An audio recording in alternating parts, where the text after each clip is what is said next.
اعوذ باللہ من الشیطان الرجیم بسم اللہ الرحمن الرحیم۔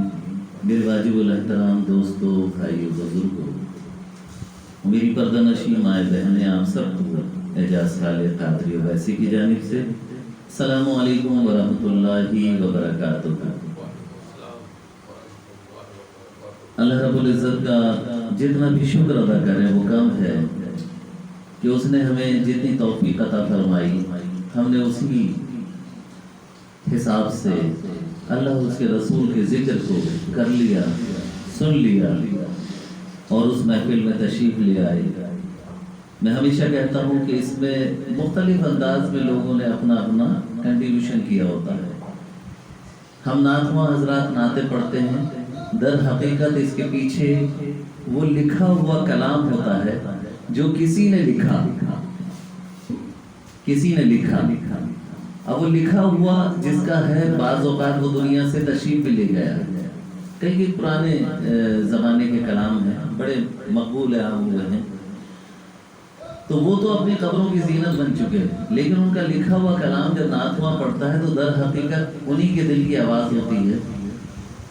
ہم تو داد و تحسین حاصل کر لیتے ہیں، لیکن در حقیقت وہ اس کا خاص مستحق ہوتے ہیں کہ جنہوں نے وہ کلام لکھا، جس انداز میں لکھا، اللہ اور اس کے رسول کی تعریف بیان کی۔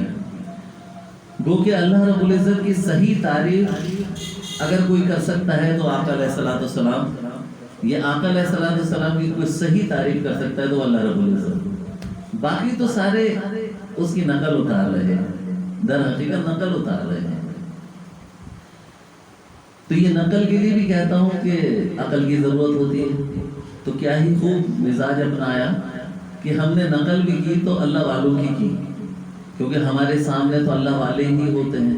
صحابہ کرام کا دور گزر گیا، تابعین تبع تابعین کا دور گزر گیا، انبیاء علیہ السلام کا ظاہر اس سے پہلے دور گزر گیا۔ ہمارے پیارے نبی صلی اللہ علیہ وسلم نے جو تعلیمات دی وہ سینہ بسینہ اور قرآن اور سنت کے حوالے سے ہم تک پہنچی، تو ظاہر ہے اس کو سیکھنا بھی ہے، سمجھنا بھی ہے، اس کا پرچار بھی کرنا ہے، کیونکہ ہم سب نائب رسول صلی اللہ علیہ وسلم، ہم نائب رسول ہیں، تو ظاہر ہے ہماری ذمہ داری بنتی ہے ہر ایک شخص کی کہ اپنے انداز میں اللہ کے پیغام کو آگے تک پہنچا دے۔ اے ایمان والو، نیکی کی دعوت دو اور برائی سے روکو، تو ہمارا یہ کام ہے، ہمیں اپنے کام کو کرتے ہوئے چلے جانا ہے۔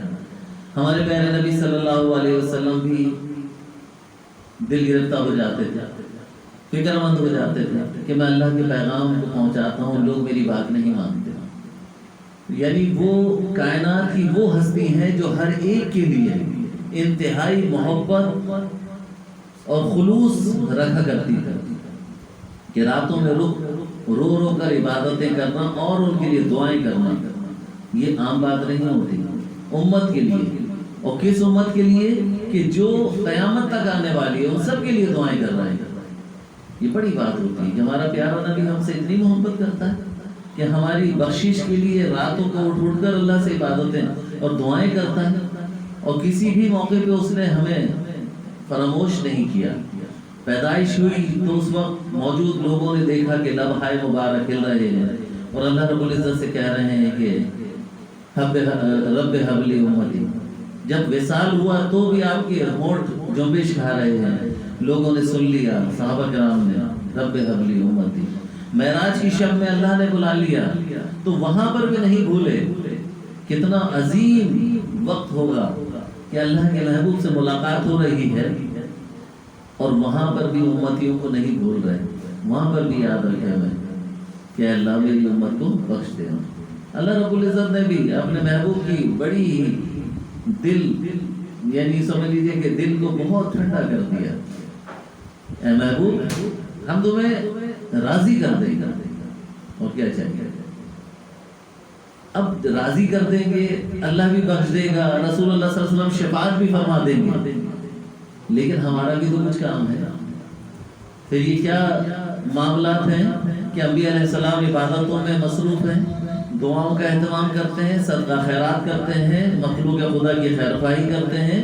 ہمارے پیارے نبی صلی اللہ علیہ وسلم بھی یہی کرتے ہیں، صحابہ کرام بھی، بزرگان دین بھی، کہیں نہ کوئی تو کوئی ایسا راز ہے نا جو چھپا ہوا ہے، اس کو تو کھوجنا ہے کہ جب اللہ نے معاف کر دینا ہے، رسول اللہ نے صلی اللہ علیہ وسلم نے شفاعت کر دینی ہے، تو پھر یہ صحابہ کرام راتوں میں اٹھ کے کیوں روتے ہیں، کیوں عبادتیں کرتے ہیں، کون سی انہیں قربت چاہیے ہوتی ہے؟ تو یقیناً اس میں کوئی راز ہے۔ اللہ رب العزت ہم سب کو دین کی صحیح سمجھ بوجھ عطا فرمائے اور دین پر صحیح چلنے والا بنا دے، کہ ہمیں جو ہمارے پیارے نبی صلی اللہ علیہ وسلم معراج کی شب جو تحفے تحائف لائے، اس میں سب سے قیمتی عبادت نماز کی ہے۔ ہمیں نماز کا اہتمام کرنا چاہیے، نماز کی پابندی کرنی چاہیے۔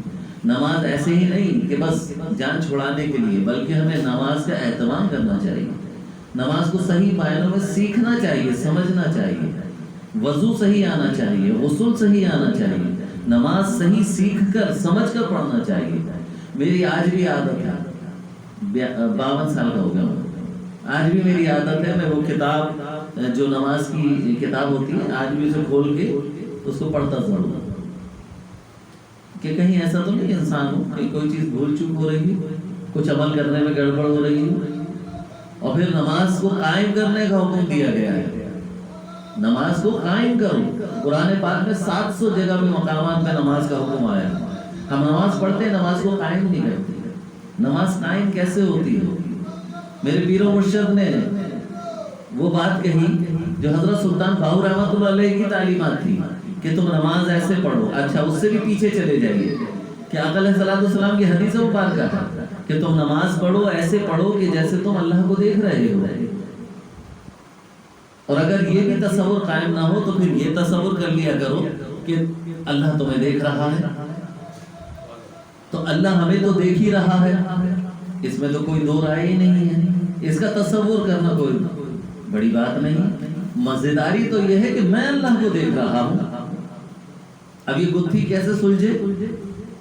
تو میں نے اپنے پیر و مرشد سے یہ سوال رکھ دیا کہ جب کسی چیز کو دیکھا ہوا ہوتا ہے تو ہم اس کا تصور قائم کر لیتے ہیں، جب اللہ کو ہم نے دیکھا نہیں تو اس کا تصور کیسے قائم ہو؟ تو میرے پیر و مرشد نے فرمایا کہ جب نماز کے لیے کھڑے ہو، پلس کر دیا بات، کہ جب نماز کے لیے کھڑے ہو تو مسلمان کی حیثیت سے کھڑے ہونا۔ اب یہ ایک اور نئی بات آ گئی۔ میں نے کہا نماز تو مسلمان ہی پڑھتا ہے، مسلمان کی حیثیت کیا ہے؟ نہیں، بعض اوقات ایسا ہوتا ہے کہ تم جب وضو کر کے اٹھتے ہو، ٹھیک ہے، تو اس وقت کہو اشہد ان لا الہ الا اللہ وحدہ لا شریک لہ واشہد ان محمد عبدہ ورسولہ، ایمان کی تجدید کر لو۔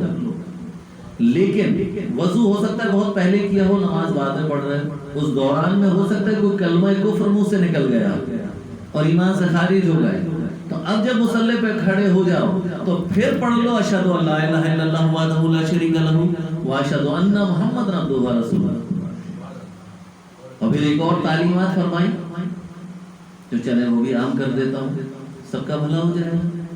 کہ شیطان ہمارا کھلا دشمن ہے، ابھی نماز شروع نہیں کی، کھڑے ہوئے ہیں، ایک بار سورہ ناس پڑھ لیجیے، اس غرض سے کہ شیطان آپ کو ورغلائے نہیں، دھوکہ نہ دے۔ اور اس کے بعد آپ اطمینان کرتے ہیں کہ آپ مسلمان کی حیثیت سے کھڑے ہوئے، کیونکہ آپ نے اس وقت بھی یعنی جب کھڑے ہوئے تھے تب بھی اشہد ان لا الہ الا اللہ وحدہ لا شریک لہ واشہد ان محمد عبدہ ورسولہ پڑھ لیا، یعنی ایمان کی پھر تجدید کر لی۔ اگر کلمہ کفر ہو گیا تھا، آپ سے منہ سے نکل گیا تھا، تو ایمان کی تجدید ہو گئی، اور اگر نہیں ہوا تھا تو اس کو تقویت مل گئی۔ اب نماز میں شروع کریں۔ اب نماز کا تصور کیسے قائم ہوگا؟ کہنے لیں مقام سجدہ پر تصور کی انگلی سے اور تصور کی نوری روشنائی سے الف لام لام ہا اللہ نیچے ضرب لگا دیں، یہ لکھ لیجئے اور اس کا تصور قائم کر لیجئے کہ میں اللہ کو دیکھ رہا ہوں۔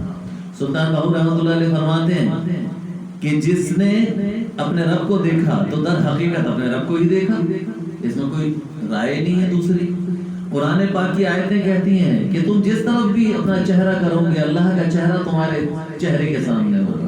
تو اللہ کا چہرہ تو فرمایا گیا کہ الف لام لام ہا اللہ، جو اللہ کا اسم ہے وہی اللہ کا جسم ہے. بات سمجھ رہے؟ جو اللہ کا اسم ہے وہی اللہ کا جسم ہے. ہم کان ناک آنکھ یہ تصور نہیں کر سکتے. ہم اپنے سامنے الف لام لام ہا اللہ اسی کا تصور کریں گے، اور جب یہ تصور گہرا ہونے لگے گا تو واقعتاً اللہ رب العزت کا نام سامنے لکھا ہوا نظر آئے گا. اسی کو کہتے ہیں تصور کو قائم کرنا. اب جو نماز ہوگی تو در حقیقت نماز قائم ہوگی. اللہ کو دیکھ رہا ہوں اس تصور میں نماز ہوگی. ظاہر ہے اس دوران میں تصور ہٹے گا، لیکن پھر جمائیں اسی میں پوری نماز پڑھ لیں. اس نماز کی اتنی وقت ہے کہ ساری زندگی نمازیں ایک طرف اور یہ والی نماز کا معاملہ رہتا ہے. بزرگان دین بھی وہی نماز پڑھتے تھے، صحابہ کرام بھی وہی نماز پڑھتے تھے، انبیاء علیہ السلام بھی وہی نماز پڑھتے تھے، ہمارے آقا علیہ السلام بھی نماز پڑھتے تھے. تو کیا وجہ ہے کہ ہم نماز پڑھتے ہیں تو ہمیں وہ فائدے حاصل کیوں نہیں ہوتے؟ ہمارے اندر روحانیت اور نورانیت کیوں نہیں پیدا ہو رہی؟ ہمیں کیوں سرکار کی زیارت نہیں ہو رہی؟ کہیں نہ کہیں تو کوئی نہ کوئی خالی خانہ چھوٹا ہوا. اس خالی خانے کو بھر لیجیے. یہ تعلیمات ہے. یہ کون سکھائے گا، کون بتائے گا؟ ہمارے پاس وقت بھی نہیں ہوتا. تعلیم حاصل کر لی، نوکری کر لی، کاروبار کر لیا، گھر بار دیکھ لیا، نماز بس فارمیلٹی پوری کی، نماز پڑھا، یہ جان چھوڑا. نماز کو پڑھیں، نماز کے صحیح طریقے کے مطابق پڑھیے، تبھی تو اللہ کا قرب حاصل ہوگا. اللہ والوں کا ذکر کریں، بالکل کریں، لیکن دیکھیں کہ اللہ رب العزت کے جو پیارے بندے تھے، برگزیدہ بندے تھے، ان کی تعلیمات کیا تھی. کہیں ہماری زبانوں کے زہر سے کسی کو نقصان تو نہیں پہنچ رہا. میں معذرت کے ساتھ، بہت تکلیف کے ساتھ کئی محفلوں میں بول چکا ہوں، آپ بھی جانتے ہیں کہ چہروں سے تو ایسا لگ رہا ہے کہ اس سے زیادہ برگزیدہ کوئی نہیں. بارش بھی ہے، ٹوپیاں لگی ہوئی ہیں، چمچماتے ہوئے چہرے. قلوب پہ نظر ڈالیں تو ایسا لگے گا کہ بس 2 کوڑی کی بھی نہیں. ہماری کیا اوقات ہم اس کے قلوب پہ نظر ڈالیں؟ نہیں، اس کی حرکتیں خود بتا دیتی. معذرت کے ساتھ بولا میری کوئی اوقات نہیں ہے، لیکن جس بزرگوں کے ساتھ نسبت جڑی ہوئی ہے نا، انہوں نے یہ سکھایا ہوا ہے. ان کے سامنے بیٹھتے ہیں، شکل دیکھتے ہیں اور اپنے خاموش ہو جاتے ہیں. ایبوں پہ پردہ ڈالی. لیکن ہر ایک انسان کو پتا ہوتا ہے کہ میرے اندر کیا ہے، کیا چل رہا ہے، میں زبان کیسے استعمال کرتا ہوں. اللہ کے رسول صلی اللہ علیہ وسلم نے فرمایا کہ انسان پہ سب سے زیادہ مصیبتیں، پریشانیاں، بیماریاں، تکالیف جو آتی ہیں اس کی زبان کی بنیاد پہ آتی ہیں. تو اپنی زبان کو ایسا استعمال کرتے ہو جو پکڑائی میں آتی ہیں. بند کمرے میں تمہیں کون جانتا ہے؟ اللہ رب العزت کی ذات پاک تمہیں دیکھ رہی ہوتی ہے، مانیٹر کر رہی ہوتی ہے.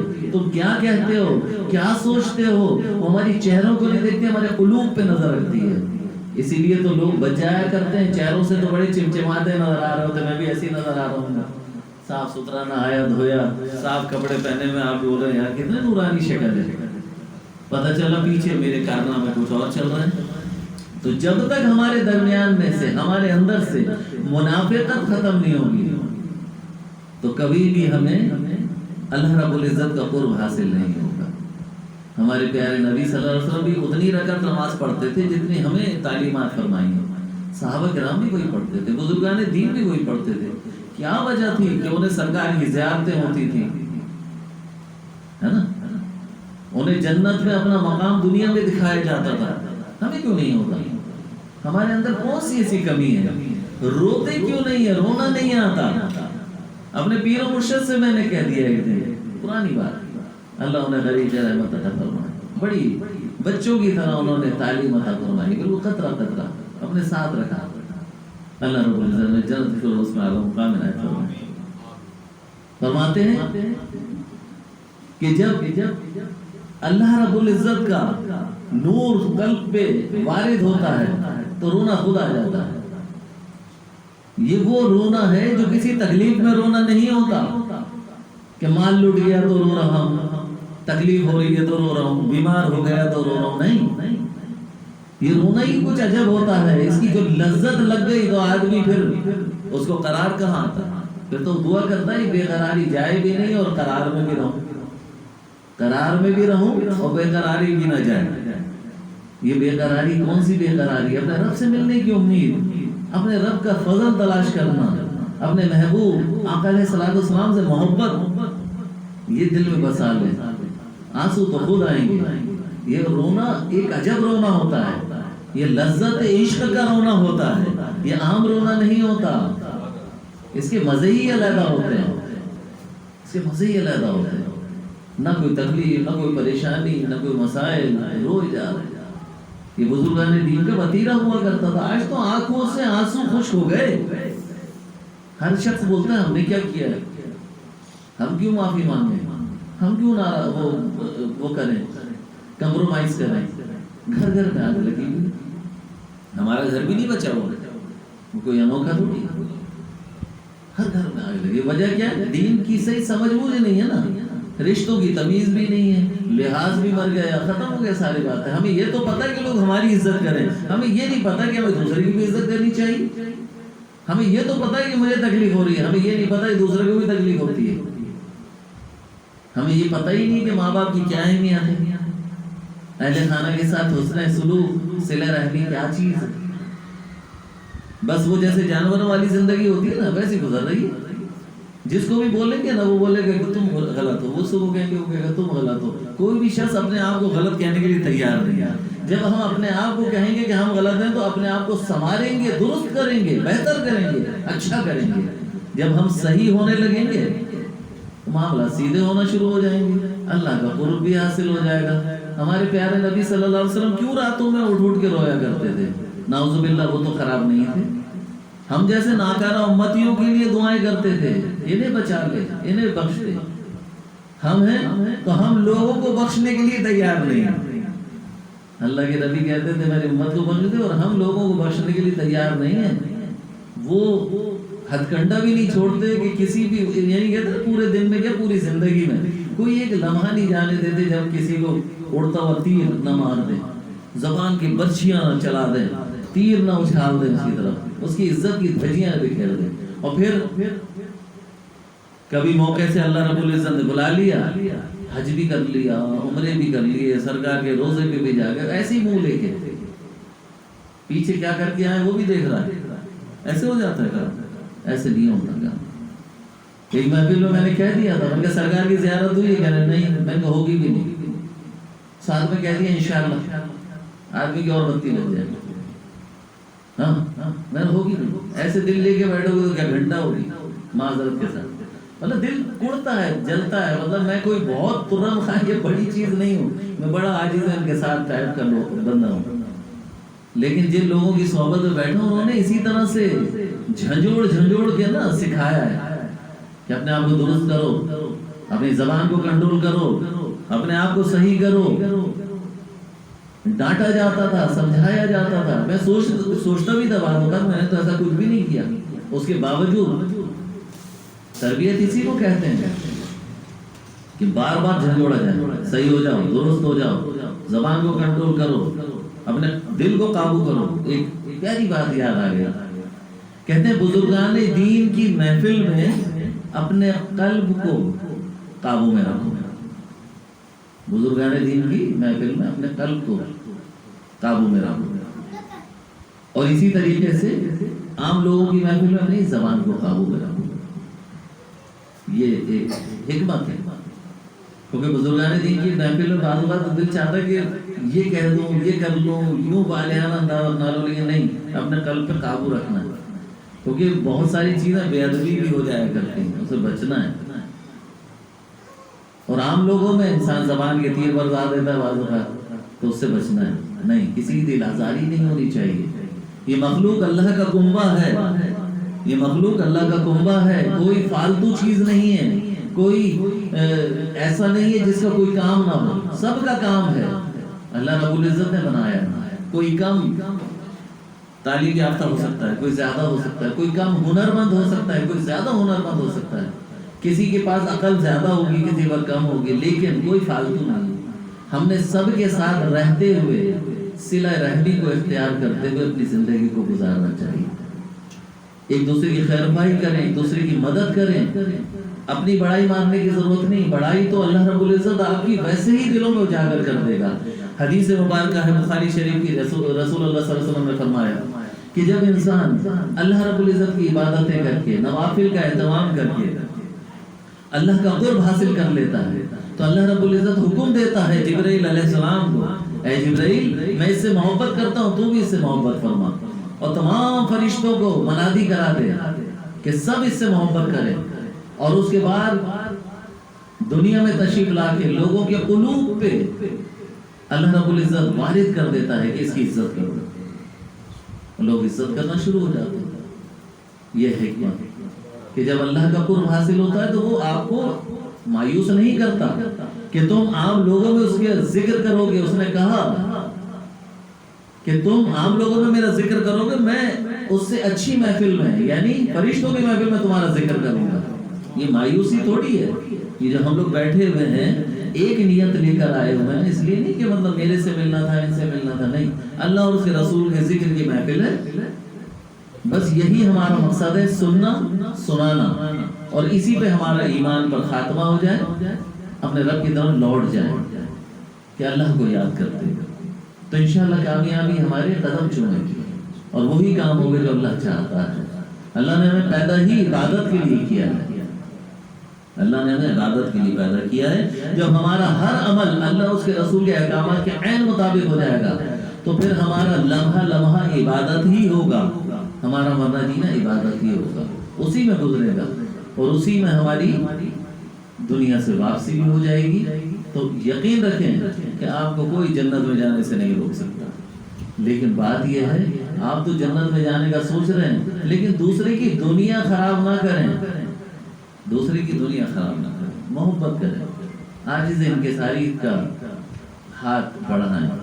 لوگ بڑے مایوس ہیں، پریشانی میں مبتلا ہیں، تکلیفوں میں مبتلا ہیں، بیمار ہیں، مسائل سے دو چار ہیں، آپ کے چند میٹھے بول کسی کے لیے اگر خوشی کا سامان بن جاتے ہیں تو مہنگا سودا نہیں ہے، مہنگا سونا نہیں ہے، اللہ اس کے رسول کی خصوصی توجہ حاصل ہوگی، جب خصوصی توجہ حاصل ہوگی تو آپ کا بیڑا پار ہو جائے گا۔ اللہ رب العزت ہمیں دین کی صحیح سمجھ اور اس پہ چلنے والا بنائے۔ وآخر دعوت ان الحمدللہ رب العالمین برحمتک یا ارحم الراحمین۔ میں محفل سے پہلے آج تھوڑا سا وقت زیادہ لے لیا معذرت کے ساتھ، یہ اس طرح کی باتیں کرنے کا بار بار وقت نہیں ہوتا ہے، اسی طرح سے چراغ جلتا ہے، آپ تک پیغام پہنچا، یقیناً آپ لوگ سارے سمجھدار لوگ ہیں، یہ باتیں جانتے بھی ہیں، اپنے اپنے انداز میں دوسروں تک پیغام پہنچا دیں، وہ دوسروں تک پہنچا دیں گے تو کہیں نہ کہیں یہ بات اللہ رسول کی پہنچتی رہے گی، کسی کے دل میں گھر کر گئی اور وہ بہتری کی طرف آ گیا تو ہماری بھی قبر سیدھی ہو جائے گی، آپ کی بھی آخرت سمجھ جائے گی، مہنگا سودا نہیں ہے۔ اللہم صلی علی سیدنا مولانا محمد وعلی آلہ سیدنا مولانا محمد وبارک وسلم علیہ۔